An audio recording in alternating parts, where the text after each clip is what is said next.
Greetings and salutations, everyone. I hope everyone is doing well today. Today I've got a very fascinating but terrifying upload to share with you today. We're going to step into the spiritual side of the Dogman. Also, I've got some other cryptid encounters I'd like to share with you, but before we do that, a couple of links. As you know, I rely on my Patreon, my PayPal, and my merch to help this channel to continue to grow and go. All of those links are in the description below.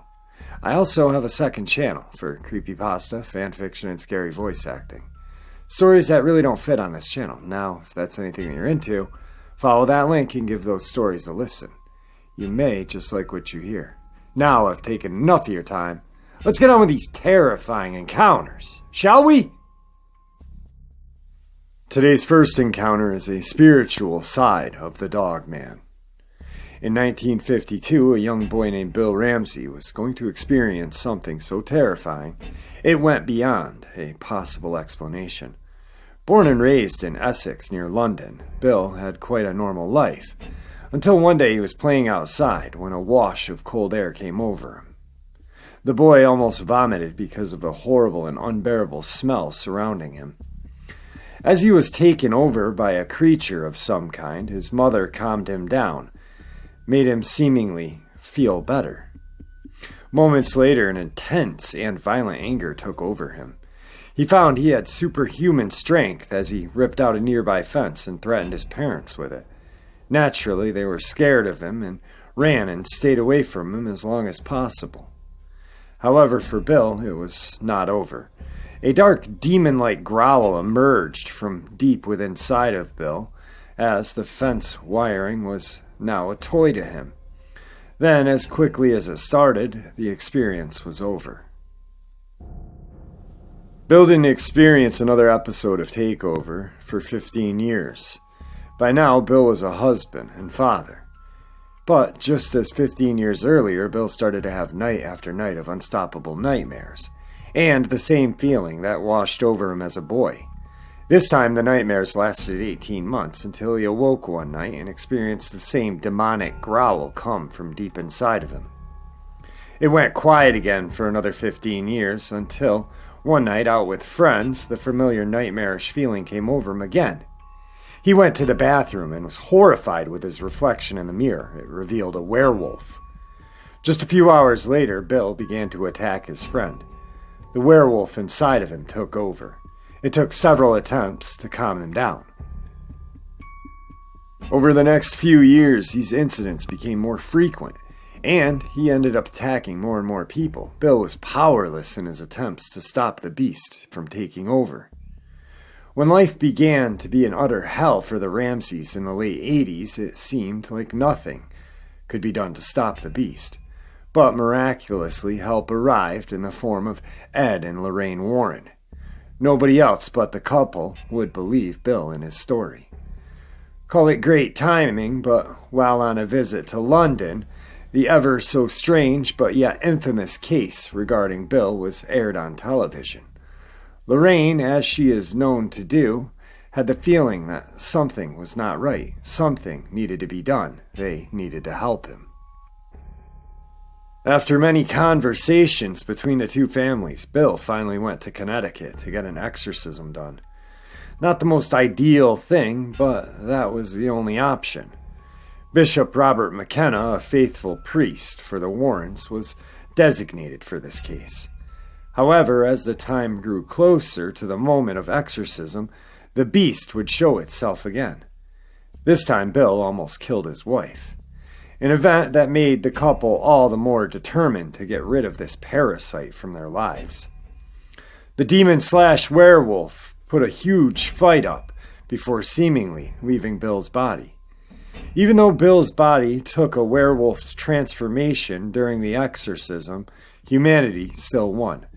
Ever since that day, no out of ordinary experiences has plagued the Ramseys. While there are many cases reported of people changing into a variety of monsters, the fact of the matter is, it can be explained. It's called clinical lycanthropy. thought to be a reasonable and undeniable explanation. But how does this relate with Bill turning into a werewolf? Studies have been done and recorded cases where people have been claimed to turn into werewolves. The results show that some regions of the brain cause the physical illusion. It's the same parts of the brain that cause depression, schizophrenia, and bipolar disorder. When those parts of the brain get triggered, then that's when the illusion appears. It's another chapter in the battle of science and religion. When it comes to paranormal entities and occurrences, science rears its head and comes up with a possible solution to the problem. But the battle between science and paranormal believers will never stop. Science can easily say there is a simple reason to quickly explain things like cold drafts, but paranormal hunters or just believers will always doubt the real intentions of scientists. No matter how much proof both sides try to show, it's up to the enthusiasts to believe what they choose. Speculation too as whether the South End werewolf was even true, mainly because little to no proof has been released to the public. It's only the trust in the Warrens that make that story believable. Many books and articles have been written with the help of the Warrens regarding this case. Their credibility is the glue that keeps this case from falling apart. So was Bill Ramsey suffering from clinical lycanthropy? Or was his body really taken over and manifested as a werewolf? Today's second Dogman encounter is an encounter shared to me and allowed by Deborah Hatswell to use on this channel. A woman has described the moment she came face to face with the notorious werewolf, Old Stinker. Gemma Waller, an animal rescue worker, was driving through the East Reading village of Halsham when she believed she saw the legendary creature. The 24-year-old said the beast looked like a big dog with a human face. In May of 2016, the Mail reported how witnesses had claimed to see an 8-foot half-man, half-dog creature stalking land off Beverly Road in the Hall. Folklorists then made the connection with the legend of Old Stinker, a werewolf said to have stalked the Yorkshire wolds. Miss Waller was with 2 friends at the time of the sighting.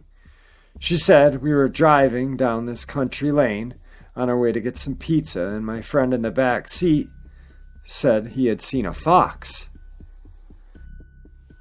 I then looked out my driver's side window and saw this beast on all 4s, who started to walk straight towards my car on 2 legs. It looked like a big dog, probably much bigger than my car, but it had a human face. It also had this creamy, grayish fur. My automatic reaction was to keep driving, but thankfully it didn't keep coming towards me. It just turned around and ran off diagonally. Everyone in the car was really shaken. We had never seen anything like that before. The party stopped their car at a nearby petrol station to calm themselves down. When concerned staff asked what was wrong, the friends described what they had seen. Staff then told them about the beast of Bromston Drain. Miss Waller states, "We had never heard about it before, but when we started reading up about it, it was exactly what we saw. It just made us more scared, to be honest, and I didn't get any sleep that night. It was just like a horror movie. Sightings of Old Stinker are believed to date back from the 18th century, when wolves still stalked the countryside. In one report from the 60s, a lorry driver said the creature had tried to smash its way through the windscreen as he drove along the remote Wolds Road." Today's third encounter is going to take us to a different cryptid, the winged humanoid kind. 60-year-old retired police officer said in 1971 at the age of 12 he had encountered a winged humanoid near the North Branch of the Chicago River. He had served as a police officer in Chicago for 1994 to 2009. When I was a kid, about 12 years old, in Chicago, we used to live near the old Riverview Park. A bunch of us boys were playing around near the banks of the old North Branch of Chicago River, throwing rubble concrete from what they had demolished the park into the river and making big splashes. I didn't like being too close to the water, so while the others were down by the riverbank, I went up to the path again by myself. I looked northward, and I swear I saw a very tall, skinny man who was very dark on the path about 200 feet away. He glanced my way and threw his arms up, and he had wings and ran and then flapped them and disappeared into the trees towards the bank. I was petrified and looked around, but my friends were looking south and still playing around. I said, "Guys, did you see that?" I wasn't sure if I was seeing a guy pulling a prank or what. It's always been spooky down by the river, even in the daylight, where they demolished Riverview.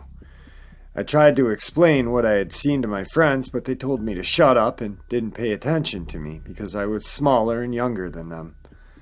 I'm 60 years old and a retired Chicago police officer living in Florida, and I never told anybody except now, and it shocked the shit out of me.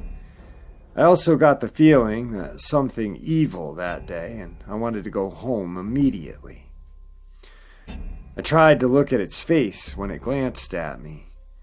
Back then, I thought he had a scary mask on or something. There was no focal point for me because it wasn't like a human-type face. Big eyes is the only thing I remember. It still creeps me out. I tried to remember if something bad happened to any of us shortly after that, and I had remembered that one of the older boys that we were with that day shot and killed a rival gang member shortly after that sighting. He was 16 at the time and went to jail for at least 5 years for the murder. I never went back there ever again, but they had built one of our stations right over there, the 19th District, and that's where we used to exchange our cars and have them serviced. As a policeman going over there, it used to freak me out. It was still creepy. It stuck with me forever. Wow. I told you I had an interesting one for you. The Ed and Loraine Bill Ramsey. I really find it fascinating because, once again, there's always some sort of out-of-the-box, crazy reason for what happened. But yet, during the exorcism, he had changed. They witnessed a change. A bishop and the Warrens and the wife all saw the transformation. A lot of you, I read all of your comments. I don't get to comment back or give a like because I quick read and I'll fall asleep or something. But quite a few of you talk about the spiritual aspects of it a lot, which is awesome. I'm not here to not deny or denounce anyone's theories, because that's what cryptozoology is. It's theories until we can prove that something truly exists, and once again it'll be biology, and then it won't be fun anymore, and it'll just be boring, piss me off, and whatever. Anyway, so the Warrens, everyone saw this. Science, once again, boop, nope. Just like what me and Deborah Hatswell are going to be working on very soon. There's cases that are known to the public, and these cases are getting shut down very quickly and swept under the rug with a bullshit explanation. The bullshit explanation in the Ed and Loraine and Mr. Ramsey's is the clinical lycanthropy. That's bullshit. So medical werewolfism? That's stupid.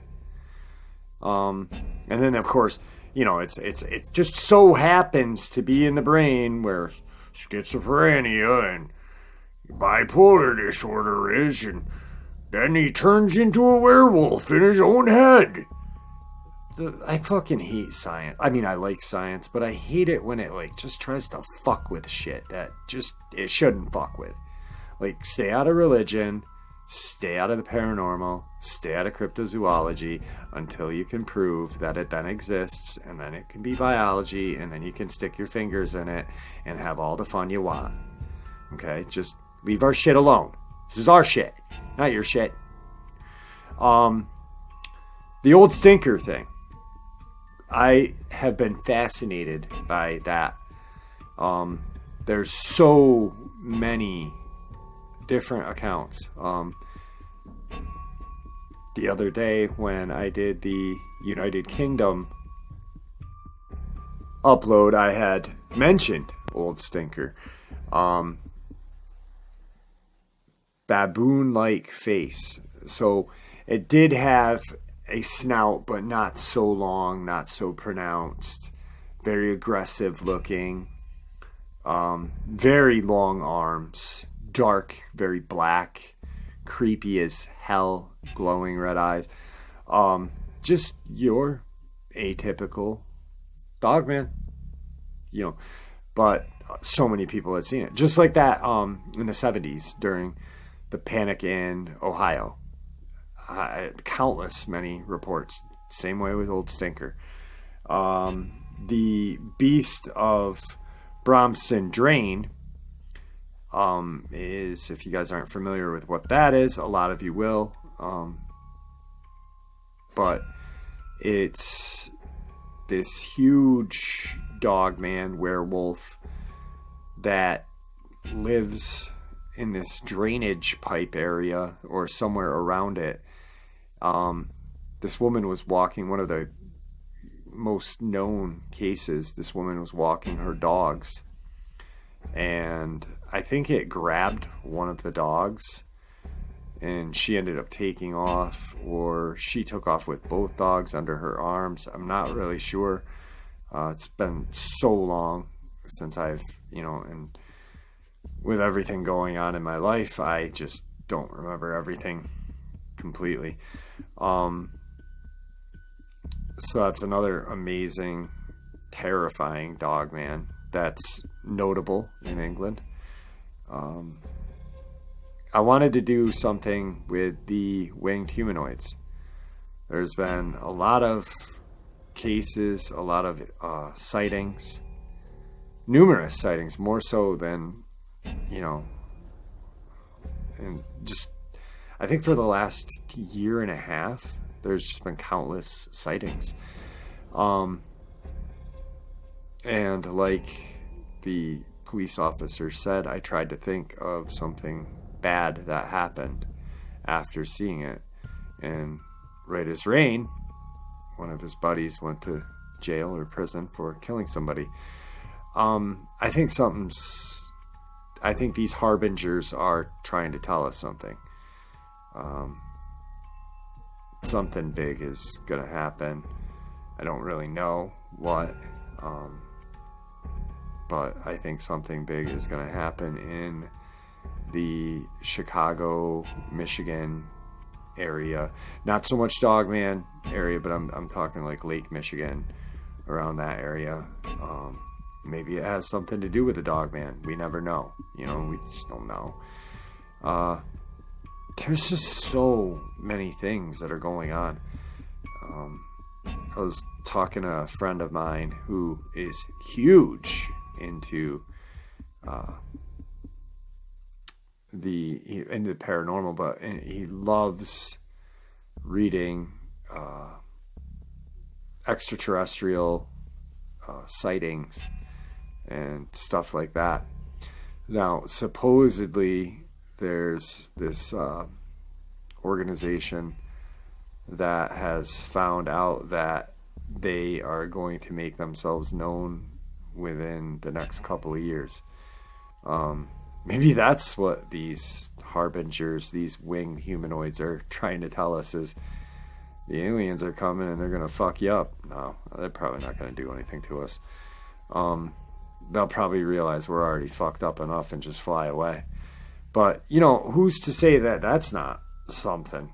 There's just so much, you know, going on in the paranormal world, and it's definitely funky. I didn't record yesterday. I don't know what's going on.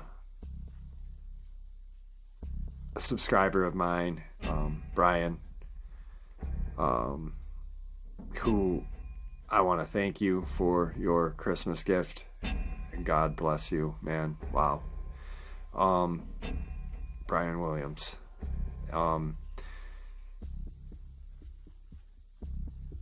He had said something to me about what I said was I didn't record yesterday because I feel depressed. See, I just like completely zoned out for a minute. Yesterday I couldn't even record. I couldn't even look at my studio. I don't know what happened. I forced myself to come into the studio. You know, it's just a small room off my house. But I don't know what's going on. He had said that it's a reaction to the anesthesia. You know, it could be. I don't take narcotic pain medication for pain. I don't drink. I don't smoke weed. I don't have any other, you know, any mind-altering substances in my body. I'm already fucked up enough. So maybe that's it, but I don't know. I feel a little better now that I recorded, and now that I'm rambling to you guys. I love rambling to you guys. But, yeah, so that's what happened yesterday. I'm just glad I got in here today and was able to put something out, because hopefully in a little bit when I'm uploading it, I'll be able to listen to it and smile and be happy because I produced a good upload for you guys tonight. So with that, I want to bid you guys farewell, and I'm going to be talking to Deborah tomorrow to figure out what is going on with our upload, how we're going to put it together, how we're going to work it so it will be on both of our channels, and so her subscribers and my subscribers will all love it. I don't know.